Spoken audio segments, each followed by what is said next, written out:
Uma das histórias marcantes da nossa história foi bem no início. É um cliente do setor de distribuição de produtos químicos, ele não tinha CRM, o desejo dele de colocar o CRM e não sabia que valor. Então é um cliente que vendia bastante.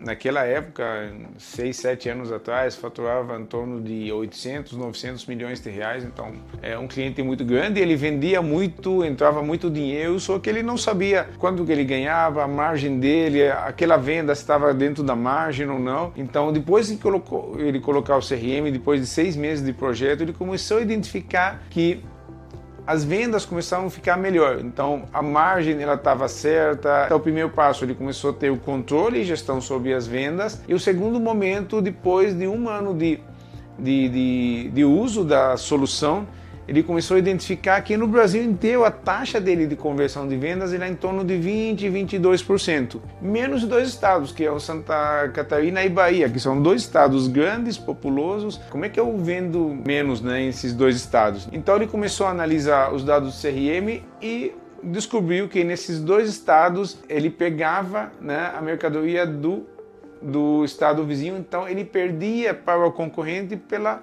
taxa de frete. Então a taxa de frete dele era maior do que o concorrente e ele perdia por conta disso, que a margem dele era muito pequena. Então o que ele fez?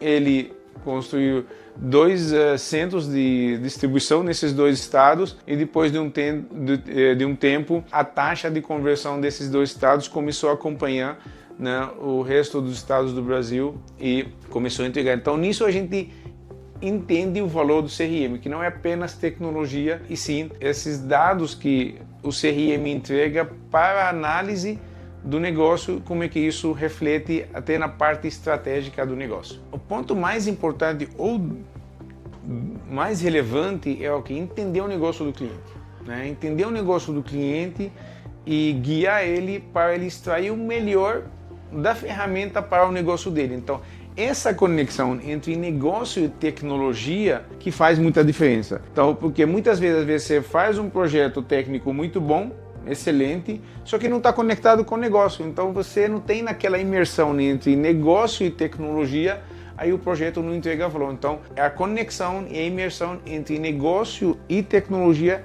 que extrai o máximo do negócio e da tecnologia através das nossas soluções.